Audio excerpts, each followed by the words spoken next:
প্রণয় স্রোতে সূচনা পর্ব। আমার ভাইয়ের জীবনটা নষ্ট করার জন্যই এই বিয়েতে তুমি রাজি হয়েছিলে, তাই তো মিস বহ্নি? ও সরি, মিসেস বহ্নি। সদ্য বিয়ে করা বউকে গাড়িতে বসিয়ে কথাটা বলে উঠল আরাব।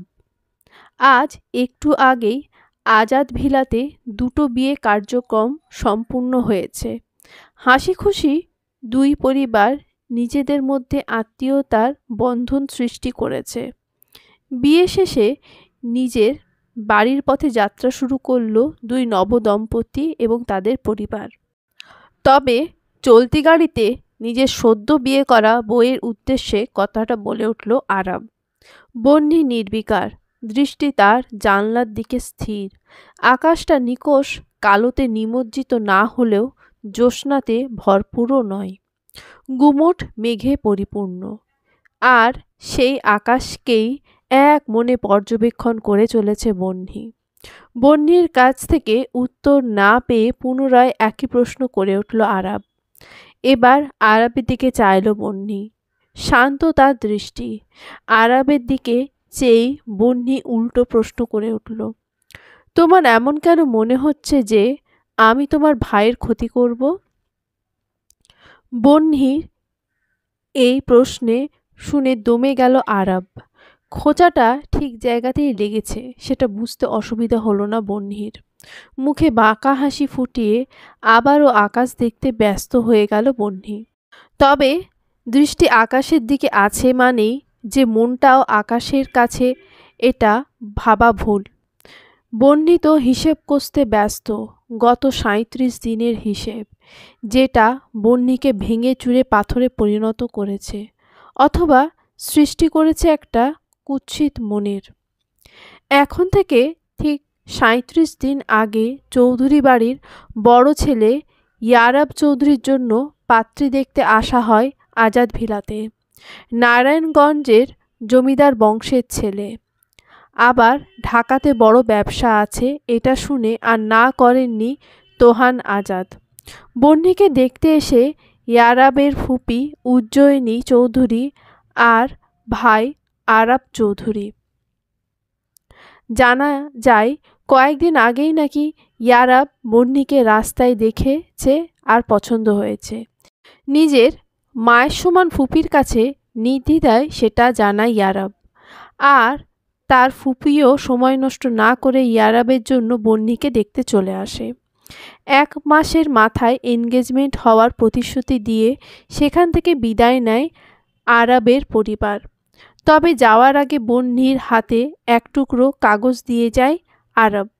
সেখানে ইয়ারাবের ফোন নাম্বার ছিল। বড় বোনের বিয়েতে তানভীও আবেগে আপ্লুত। সব কিছুই ভালোভাবে ঘটছিল। উজ্জয়িনী চৌধুরীর কথা মতো ১ মাসের মাথায় এনগেজমেন্টের জন্যও আসেন। তবে সবটা উলটপালট হয়ে যায় যখন ইয়ারাব বহ্নিকে দেখে বলে ওঠে তার পছন্দ হওয়া মেয়েটি বহ্নি নয়, সে তানভী। সকলের তখন হতভম্ব হয়ে যায় ইয়ারাবের কথায়। কত বড় একটা ভুল বোঝাবুঝি হয়েছে সেটা সকলেই বুঝতে পারে। ইয়ারাব রাস্তায় এক পলক তানভীকে দেখে, না জেনে তার নাম না পরিচয়। তবে খোঁজ নিয়ে জানতে পারে তানভী তোহান আজাদের মেয়ে। ব্যাস, ইয়ারাব তার ফুপিকে জানায় তোহান আজাদ এর বড় মেয়ে বহ্নি। তাই বিয়ের প্রস্তাব আসতে সে অবশ্যই বহ্নিকেই উজ্জয়িনী চৌধুরীর সামনে উপস্থিত করেন, কারণ এটাই স্বাভাবিক। তবে এনগেজমেন্টের দিন এমন অপ্রত্যাশিত কিছু ঘটবে সেটা আশা ছিল না কারোর। বহ্নি এক দৃষ্টিতে মাটির দিকে তাকিয়েছিল সেদিন, আর ভেবে চলেছিল গত ১ মাস ইয়ারাবের সাথে কাটানো মুহূর্ত। না, তারা দেখা করেনি, তবে ইয়ারাব প্রতিনিয়ত বহ্নিকে ফোন করত। নানা রকম স্বপ্ন সাজাতো দুজন। বহ্নির শুষ্ক হৃদয় এক পশলা বৃষ্টি হয়ে ঝরেছিল ইয়ারাবের প্রণয় বাণীগুলোতে। কিন্তু এখন সে সবই যেন মরীচিকা। উজ্জয়িনী চৌধুরী আর তোহান আজাদ মিলে সেদিন ভেবে কুলকিনারা করতে পারছিলেন না কি করবেন। উজ্জয়িনী চৌধুরীর পক্ষে সম্ভব ছিল না ইয়ারাবের মতের বিরুদ্ধে গিয়ে বহ্নির সাথে বিয়ে দেওয়া, আর না তো তোহান আজাদের পক্ষে সম্ভব ছিল বড় মেয়ের স্বপ্নগুলোকে গলা টিপে মেরে তার হবু বরের সাথে তার ছোট মেয়ের তানভীর বিয়ে দেওয়া। ইয়ারাবও অনুতপ্ত হয় বিগত দিনগুলো নিয়ে। যে মেয়েটাকে কল্পনা করে হাজারো স্বপ্ন সাজিয়েছিল ইয়ারাব, বাস্তবে সেখানে ছিল তার বড় বোন। যখন দিশেহারা হয়ে পড়ে সবাই, তখন উজ্জয়িনী চৌধুরী এক অন্য রকমের সিদ্ধান্ত নেন। ইয়ারাবের সাথে তানভীর আর আরাবের সাথে বহ্নির বিয়ের প্রস্তাব দেন তোহান আজাদের কাছে। তোহান আজাদও সবটা ভেবে দেখেন এই মুহূর্তে এটাই সবচেয়ে ভালো পরামর্শ, তাই তিনি আর দ্বিমত করেননি এতে। আংটি বদলের মাধ্যমে সেদিন আরাবের অর্ধ অধিকার হয়ে যায় বহ্নি আর তানভীর ইয়ারাবের। সেদিন সব মিটে যাওয়ার পর তোহান আজাদ বহ্নি জিজ্ঞেস করেন, সে কি কোনো ভুল করলো এভাবে আরাবের সাথে বহ্নির এনগেজমেন্ট আর বিয়েতে রাজি হয়ে? কিন্তু বহ্নি সেদিন তার বাবাকে কিছুই বলেনি, সে মেনে নিয়েছে সবটা। তাছাড়া তানভীও বহ্নির কাছে জিজ্ঞেস করেছিল সে ইয়ারাবকে বিয়ে করবে কিনা। সেদিন বড্ড হাসি পেয়েছিল বহ্নির, তবে সবাইকে সব দিক থেকে আশ্বস্ত করেছিল, কারণ সবটা সবাই জেনেও ওর ওপর কি সুন্দর চাপিয়ে দিল। বহ্নি জানে সে বিয়েতে রাজি না হলে ইয়ারাব আর আরাবের পরিবার ফিরে যাবে, তানভীর এতে কিছুই যায় আসবে না। কিন্তু বহ্নি, সে তো এই কয়েকদিনে নিজের একটা আলাদা জগৎ তৈরি করেছিল, যেখানে শুধু প্রেমের ফুল ছিল, অথচ ইয়ারাব কি সুন্দর ভুল বোঝাবুঝির দোহাই দিয়ে তার সদ্য গড়ে ওঠা ফুলের বাগানটাকে পিষে চলে গেল। এর শাস্তি তো তাকে পেতেই হবে, আর তার জন্য যদি তাকে আরাবকে বিয়েও করতে হয় তবে সে রাজি। সকল রীতিনীতি শেষে বাড়ির দুই বউকে পাঠানো হলো বাসার ঘরে। তানভী এক রাশ ভয় আর ভালো লাগা সংমিশ্রণে বসে আছে ইয়ারাবের ঘরে। চারিদিকে ফুলে ফুলে সজ্জিত, মেঝের এক কোণে কিছু মোমবাতিও আছে।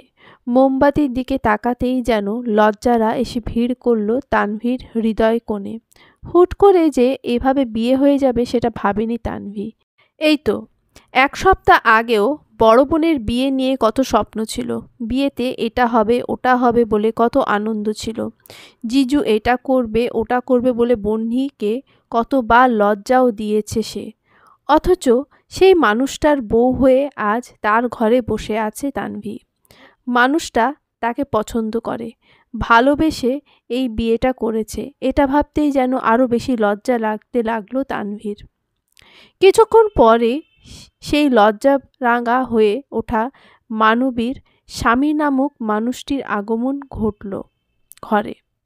শুভ্র রঙের শেরওয়ানিতে এক অন্যরকম মাধুর্য চোখে বিঁধছে তানভীর। লজ্জা আর অস্বস্তিতে মানুষটির দিকে একবারও তাকায়নি তানভী। কিন্তু তার স্বামী নামক ব্যক্তিটি যে এতটা সুন্দর সেটা আগে জানলে সারাদিন ড্যাব ড্যাব করে তাকিয়ে থাকতো তানভী। নিজের ভাবনাতে অবাক হলো তানভী, এসব কী ভাবছে সে। ইয়ারাব নিঃশব্দে এগিয়ে এলো। ইয়ারাব এগিয়ে আসতেই আরও জড়সড় হয়ে বসল তানভী। হৃৎপিণ্ড অস্বাভাবিক হারে ছুটছে। তানভীকে চুপ করে বসে থাকতে দেখে ইয়ারাব বলে উঠল, চলো আগে নামাজটা পড়ে নেই। তানভীও দ্বিরুত্তর করল না, দুজনেই নামাজ পড়ে নিল। ইয়ারাব একেবারে ফ্রেশ হয়ে নামাজে বসেছিল, তবে তানভী তখনও বিয়ের সাজে থাকায় নামাজ শেষ করে তাকেও ফ্রেশ হয়ে নিতে বলল ইয়ারাব। বেশ কিছুক্ষণ ধরে দূর আকাশে তাকিয়ে আছে ইয়ারাব। তার থেকে সামান্য দূরত্ব রেখে দাঁড়িয়ে আছে Tanvi. I am sorry Tanvi. হঠাৎ ইয়ারাবের কণ্ঠে সরি শুনে অবাক হলো তানভী। ঠিক কী জন্য সরি বলল ইয়ারাব সেটা বুঝতে পারল না। তখন ইয়ারাব তানভীর দিকে ফিরে বলে উঠল, তুমি ভেবে তোমার বোনের সাথে 1 মাস সময় কাটানোর জন্য সরি। জানো এই 1 মাস আমি বন্যির সাথে অনেক গল্প করেছি, মাঝে মাঝে লজ্জাও দিয়েছি তাকে, তবে কখনোই সীমা লঙ্ঘন করে কথা বলিনি। তবুও আমি দুঃখিত। ইয়ারাবের কথা শুনে ভালো লাগলো তানভীর। সেও জানে সবটা মিসআন্ডারস্ট্যান্ডিং ছিল, তারপরও ইয়ারাব তাকে সবটা বুঝিয়ে বলার চেষ্টা করছে। এটা ভেবে অদ্ভুত ভালো লাগা গ্রাস করলো তানভীকে। আপনি যেটা করেছেন সেটা একটা ভুল বোঝাবুঝি ছিল, ওসব ভেবে আর কষ্ট পাবেন না। আপু নিজেকে সামলে নিয়েছে। মাটির দিকে তাকিয়ে কথাগুলো বলে উঠল তানভীর। কেন যেন তাকাতে পারল না ইয়ারাবের দিকে। ইয়ারাব তানভীর হাত ধরে নিজের দিকে টেনে নিল।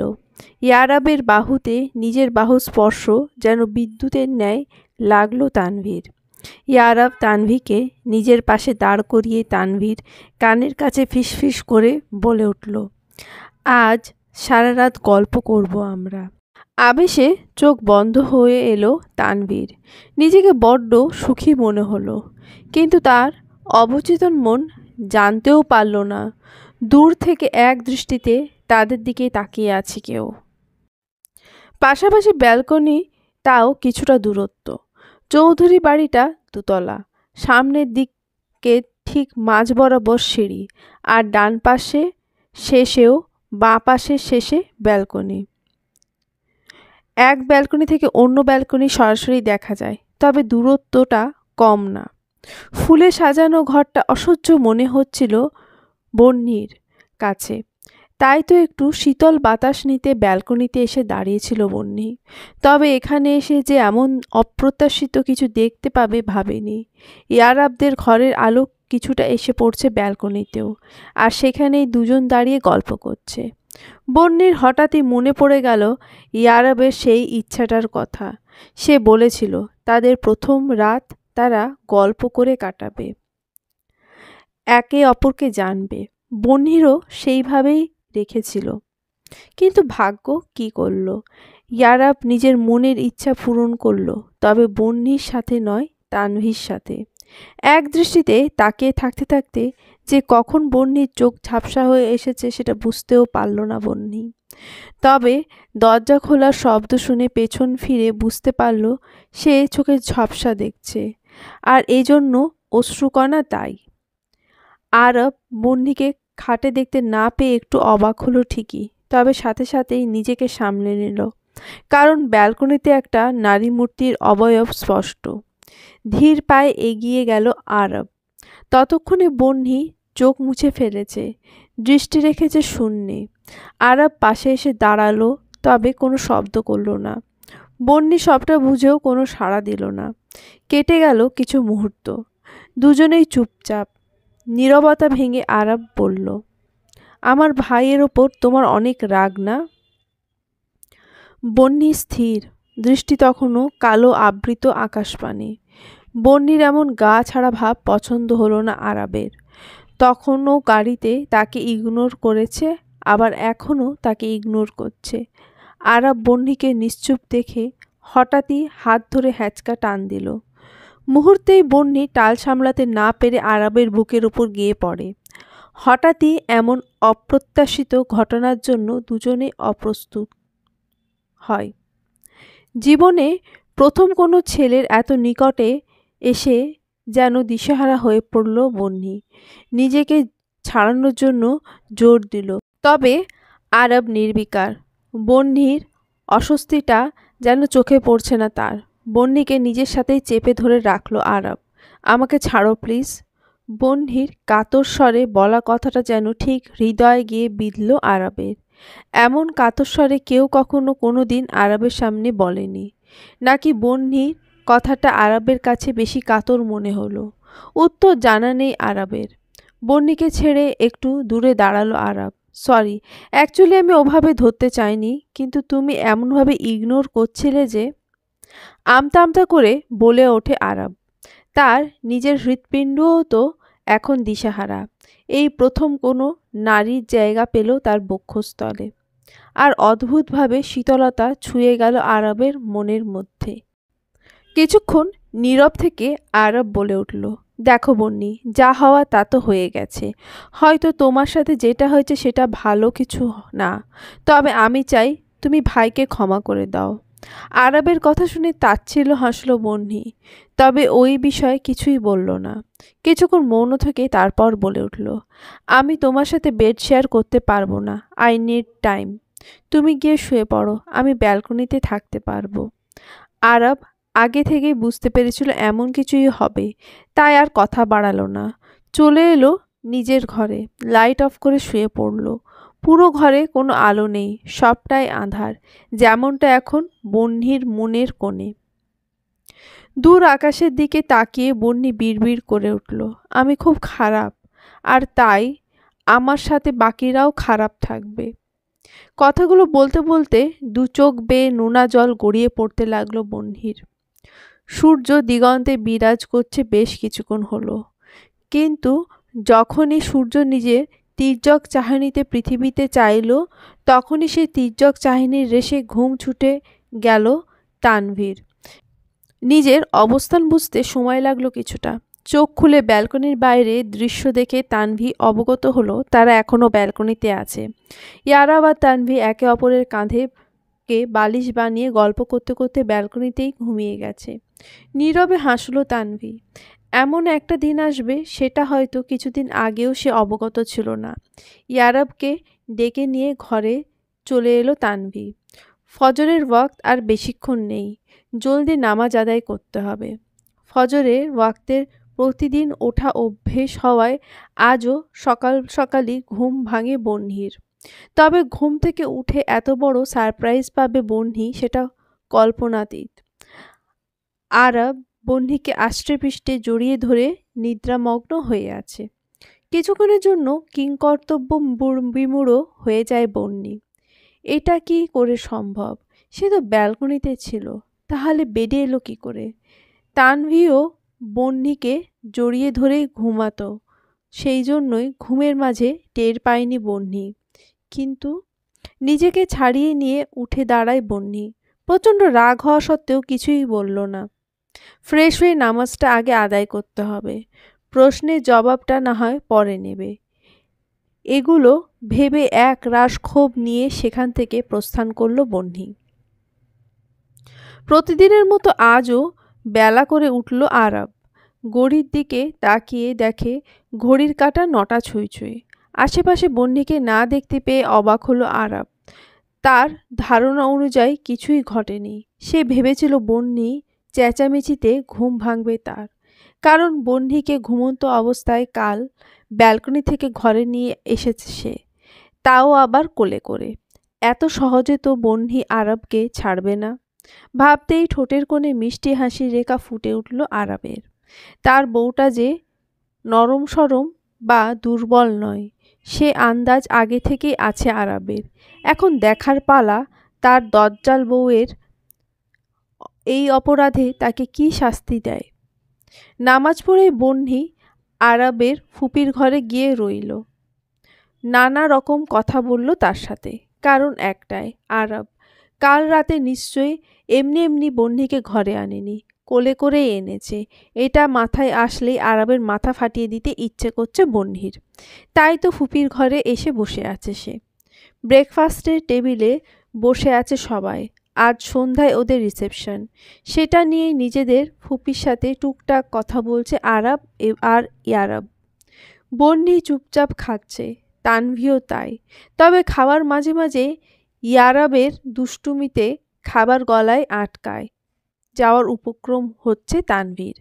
তবে সেই দিকে কারোর লক্ষ্য না থাকলেও বন্নির চোখ এড়োল না কিছুই।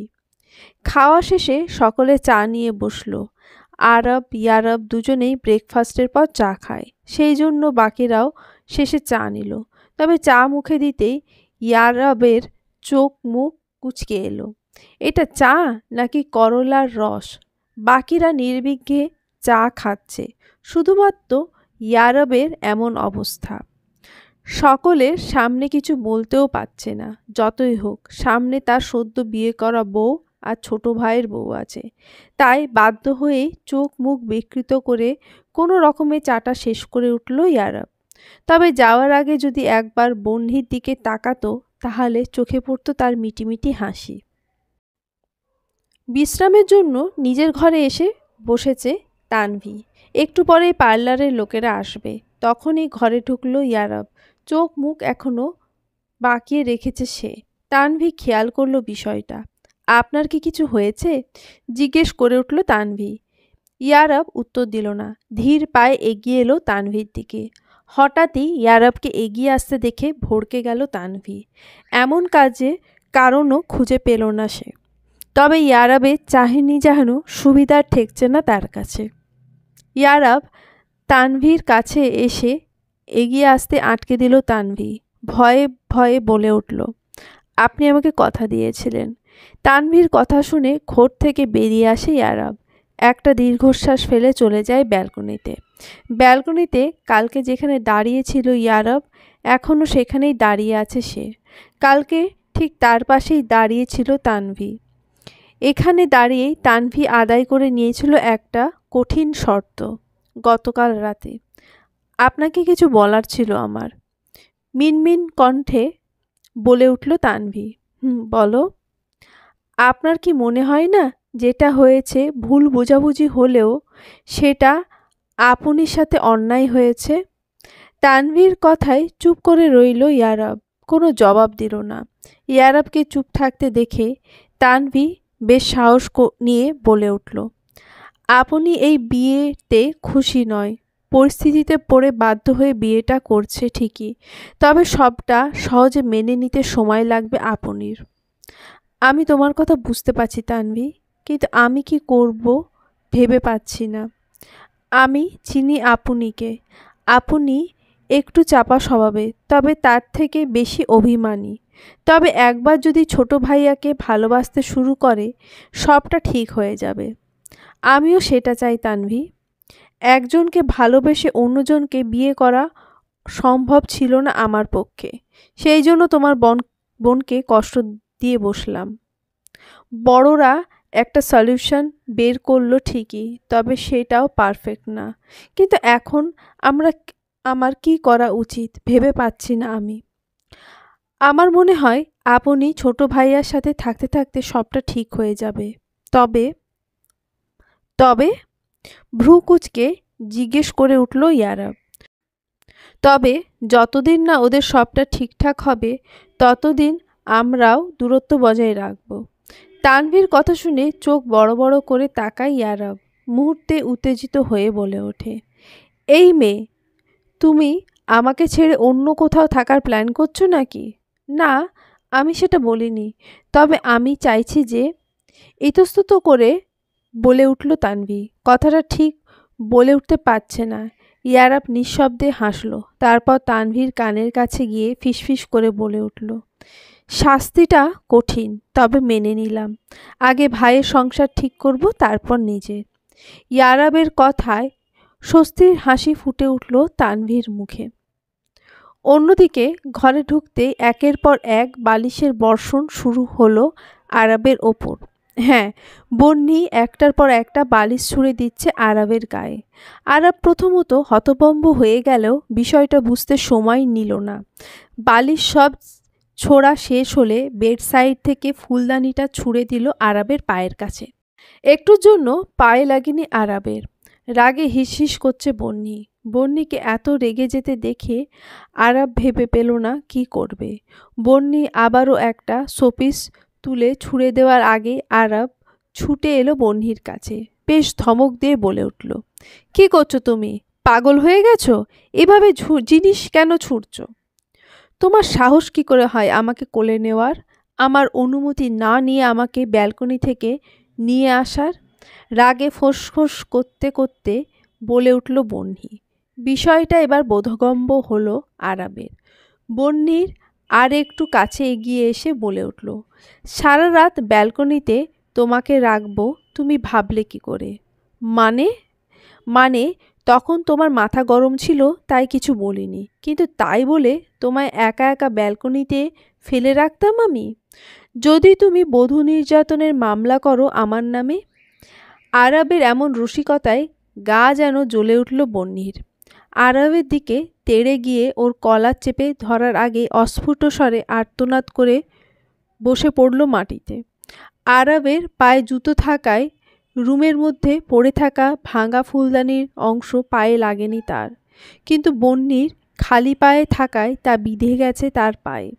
বন্যি এভাবে বসে যাওয়ায় আরবও ব্যতিব্যস্ত হয়ে বসে পড়ল বন্যির পায়ের কাছে। লালচে রক্ত তখন ফ্লোরে মাখামাখি। কোনো কথা না বলে বন্যিকে দ্বিতীয়বারের মতো কোলে তুলে নিল আরব। বন্যি বাঁধা দেওয়ার চেষ্টা করল, তবে আরবের চোখ রাঙানি দেখে আর কিছু বলার সাহস হলো না। এই ছেলেটা কেমন যেন নিজের অধিকার ঠিক আদায় করে নেয়। সারাদিন এর সাথে ঝগড়া করা হলেও ও দিন শেষে নিজের কাজ ঠিক হাসিল করে নেবে, সেটা বন্যির বিশ্বাস। বন্যিকে খাটে বসিয়ে অ্যান্টিসেপটিক লাগিয়ে ব্যান্ডেজ করে দিল আরব। তারপর ফ্লোরের থেকে বালিশগুলো তুলে এনে হাতে ধরিয়ে দেয় বন্যির। নিজেও বসে পড়ে বন্যির পাশে। ভাবলেশহীন হয়ে বলে ওঠে, নাও এবার মারো, তবে পায়ে ব্যথা নিয়ে ছোটাছুটি করো না। আরবের কথায় হতভম্ব হয়ে গেছে বন্যি। এই ছেলেটা কি তার সাথে মজা করছে? বন্যি নিশ্চুপ হয়ে বসে থাকায় এবার বন্যির দিকে ভালো করে তাকায় আরব। তারপর খুব শান্ত কণ্ঠেই বলে ওঠে, তিতু খাইয়ে কখনো কারোর উপর প্রতিশোধ নেওয়া যায় না। আমায় বলতে পারতে, আমি তোমাকে হেল্প করতাম। আরব যে বন্যির কারসাজি ধরে ফেলেছে সেটা বুঝতে বেগ পেতে হলো না বন্যির। সাথে সাথে চোখটা নামিয়ে নিল বন্যি। যতই হোক, ধরা পড়ার পরে চোখে চোখ রেখে কথা বলা যায় না নিশ্চয়। মেরে ফেলি আরবকে, কি বলো? আরবের এমন শান্ত কণ্ঠে এমন কথা শুনে বিস্ফোরিত চোখে তাকিয়ে থাকে বন্যি।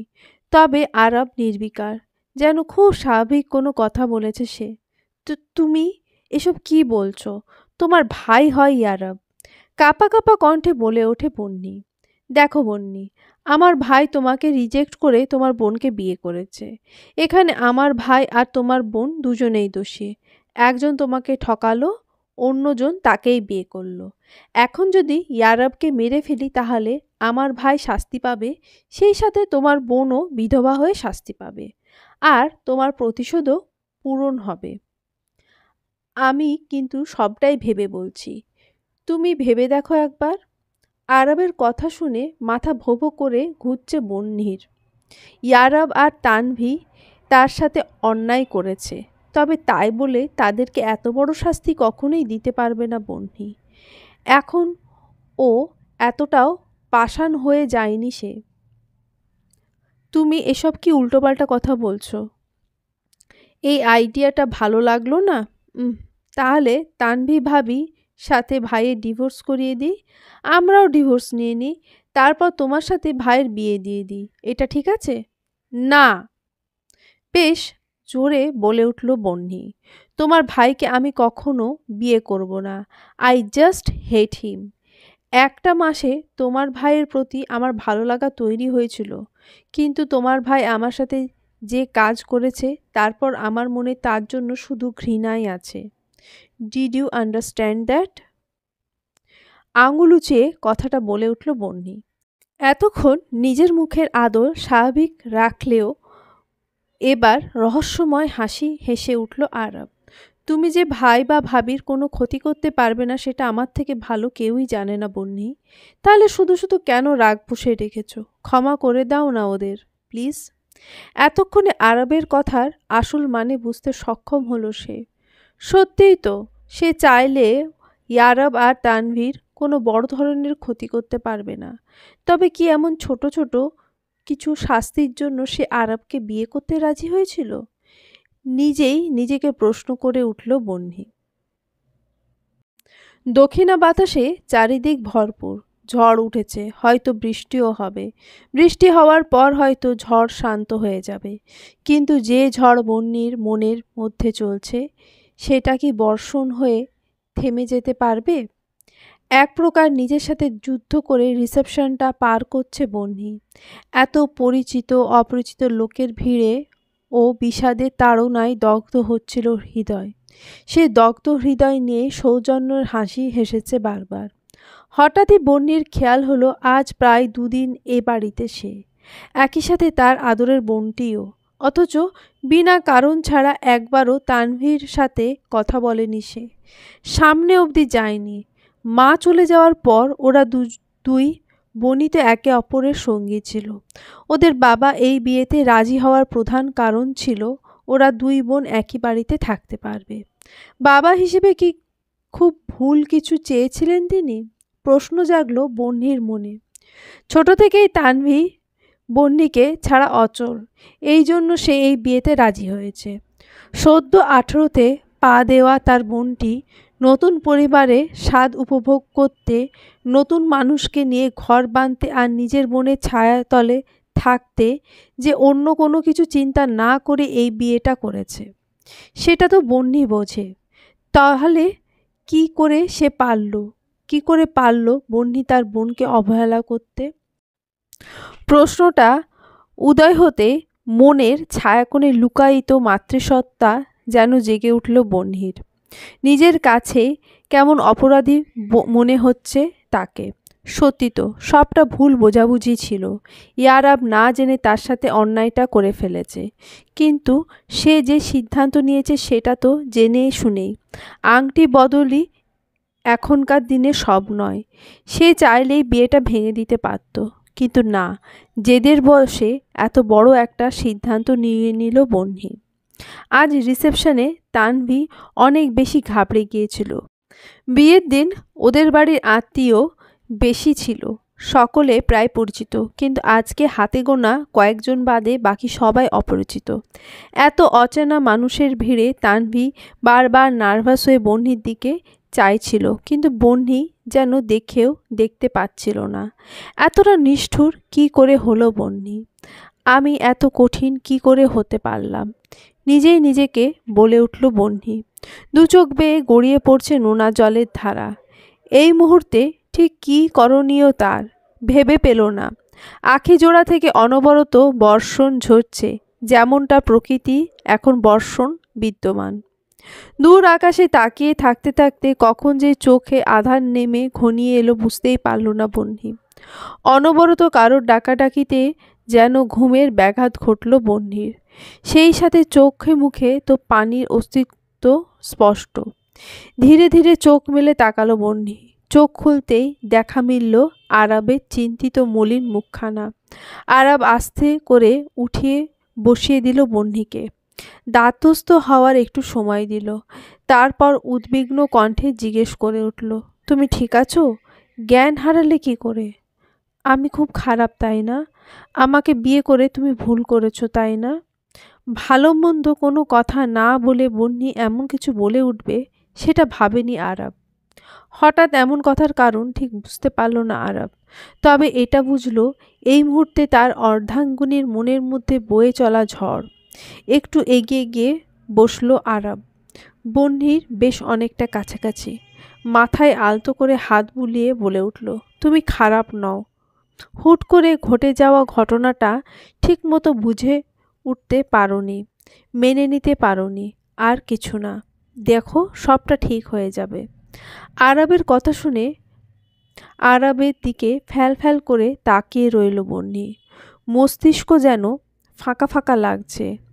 আরাব হয়তো বুঝে নিল বন্যির অবস্থাটা, তাই উঠে গিয়ে একটা ঘুমের ওষুধ আর পানি এনে দিল বন্যির কাছে। বন্যিও বিনা বাক্যে খেয়ে নিল সেটা। এই মুহূর্তে ঘুমটা তার সত্যিই প্রয়োজন। ওষুধ তার কাজ শুরু করে দিয়েছে। মিনিট 10 পরেই বন্যি ঘুমিয়ে গেছে। ঘড়ির কাঁটা 12টার ওপরে। আরাব এবার সেই দিকে তাকালো, তারপর উঠে গেল ব্যালকনিতে। চারিদিক ঘুটঘুটে অন্ধকার। একটু আগে বৃষ্টি হওয়ার জন্য পরিবেশটা বেশ শীতল। জানলা দিয়ে একবার চাইল ঘুমন্ত বন্যির মুখের দিকে, তারপর ডুব দিল নিজের ভাবনায়। যে ভাবনা আজ থেকে নয়, শুরু হয়েছে তাদের এনগেজমেন্টের দিন থেকে। বন্যিকে এর আগে কখনোই বিশেষ নজরে দেখেনি আরাব, তবে এনগেজমেন্টের দিন বন্যির মুখের দিকে তাকিয়ে এটা খুব ভালো করেই বুঝতে পেরেছিল। ধাক্কাটা কখনোই সহজ হবে না বন্যির জন্য। তবে বন্যি যে প্রতিশোধ নিতে বিয়ে করবে এটাও আশা ছিল না। তবে পরে যখন বুঝতে পারল তখন চেয়েও পারেনি বন্যিকে আটকাতে। মনের মধ্যে কোথাও একটা বিশ্বাস ছিল, যতটা কঠোর নিজেকে ভাবছে বন্যি, আদেও ও ততটা কঠোর সে নয়। হুট করে ঘটে যাওয়া ঘটনাটা মানতে না পেরে এমন একটা সিদ্ধান্ত নিয়েছে সে। ডিপ্রেশনের বশে কি করতে গিয়ে কি করতে যাচ্ছিল সেটা মাথাতেই নেই ওর। বিয়ের দিন বন্যিকে দেখে জীবনে প্রথমবারের মতো হার্টবিট মিস করে আরব। অনুভূতিহীন কোমল মুখটিতে ফুটে ওঠে দৃঢ় চাহিনি, যেন ঘায়েল করে আরবকে। নিজের ওপর নিজেরই হাসি পায় আরবের। শেষমেশ একটা মেয়ের দৃঢ় চাহিনির প্রেমে পড়ল সে। বন্যির চাহিনি তাকে প্রণয়সতে ভাসালো। কি অদ্ভুত, তাই না? এই মেয়েকে নিয়ে সে ভাসতে চায়, প্রণয়সতে ভেসে যেতে চায় বহুদূর। কিন্তু মেয়েটা কি তাকে বুঝতে পারবে, নাকি মিথ্যা মরীচিকার পেছনে ছুটে বেড়াবে? উত্তর জানা নেই আরবের। সকাল সকাল ঘুম থেকে ওঠা অভ্যেস হলেও আজ ঘড়ির কাঁটা 10টার ওপারে যাবার পর ঘুম ভাঙে বন্যির। নিজেকে কেমন হালকা হালকা লাগছে। কেন লাগছে জানা নেই বন্যির, তবে তার হালকা লাগছে। পাশে আরব নেই। তবে বন্যি বেশি ভাবল না। ফ্রেশ হওয়ার জন্য ওয়াশরুমে ঢুকে গেল। সিঁড়ি দিয়ে নিচে নামতেই চারিদিকে চোখ বুলালো বন্যি। ড্রয়িং রুমে বসে আছে সকলে। সকলে বলতে তানভি আর উজ্জয়িনী চৌধুরী। আরব ইয়ারব নেই। বাড়ির বউ বিয়ের দ্বিতীয় দিন এত বেলা করে ঘুম থেকে উঠেছে, বিষয়টা যথেষ্ট দৃষ্টিকটু। এই জন্য নিজের কাছেই খারাপ লাগছে বন্যির। তবে বন্যির দিকে তাকাতেই তানভি ছুটে এলো, জিজ্ঞেস করে উঠল, আপনি? তুমি নাকি কালকে খুব অসুস্থ হয়ে গেছিলে, আমাকে ডাকলে না কেন? জানিস, আজ সকালে যখন ভাইয়ার কাছে শুনলাম, তখন আমি আর মণিমা গেছিলাম তোর কাছে, কিন্তু তুই ঘুমিয়েছিলি বলে ডাকিনি। তানভীর কথা শেষ করার আগে মণিমা বন্যির কাছে এসে দাঁড়ালো। নরম গলায় জিজ্ঞেস করে উঠল, এখন শরীর কেমন তোমার? জি, এখন ভালো আছি, সৌজন্য হেসে বলে উঠল বন্যি। মনে মনে এক অদ্ভুত তৃপ্তি অনুভব করল বন্যির। এই মানুষগুলো তাকে যথেষ্ট ভালোবাসে। তাহলে কি এই মানুষগুলোর জন্য ও ইয়ারবকে ক্ষমা করে দিতে পারে না? নিজে যখন প্রশ্নের বেড়াজালে জর্জরিত, তখন দারোয়ান ছুটতে ছুটতে বাড়ির ভেতরে ঢুকল। তার চোখ মুখ শুকিয়ে গেছে, কেমন যেন আতঙ্কগ্রস্ত দেখাচ্ছে দারোয়ানকে। উজ্জয়িনী চৌধুরী দারোয়ানের এমন অবস্থা দেখে তার কাছে জিজ্ঞেস করল কি হয়েছে। তবে দারোয়ানের কথা শুনে সকলের পায়ের তলার মাটি সরে যাওয়ার উপক্রম। দারোয়ান কাঁপা কাঁপা স্বরে বলে উঠল, ইয়ারব স্যারের অ্যাক্সিডেন্ট হয়েছে। হাসপাতালের করিডোরে দাঁড়িয়ে আছে উজ্জয়িনীর পরিবারের প্রতিটি লোক। তানভি স্তব্ধ, এতটাই স্তব্ধ যে কাঁদতে ভুলে গেছে সে। ইয়ারবের অ্যাক্সিডেন্টের খবর শুনে আরব সাথে সাথে হসপিটালে চলে এসেছে। বন্যি, তানভি আর মণিমা দারোয়ানের কাছ থেকে খবর শুনে তারপর এসেছে। আজ সকালে একটা কাজে বের হয়েছিল ইয়ারব, কিন্তু মাঝ রাস্তাতেই অ্যাক্সিডেন্ট হয় ওর। সকলের মুখ থমথমে। তানভীর চোখ দিয়ে পানি গড়িয়ে পড়ছে, কিন্তু কোনো শব্দ বের হচ্ছে না। আরবকে এসে থেকে দেখতে পায়নি কেউ। বন্যি কয়েকবার খোঁজার চেষ্টা করেছে, কিন্তু পায়নি। তানভীর এই মুহূর্তে বন্যিকে আঁকড়ে ধরে আছে, আর বন্যিও বারবার সান্ত্বনা দিয়ে যাচ্ছে তার ছোট্ট বোনকে। বেশ কিছুক্ষণ পর অপারেশন থিয়েটার থেকে বের হয়ে আসে ডক্টর। তবে ডক্টর একা আসেনি, সাথে আরবও বের হয় অপারেশন থিয়েটার থেকে।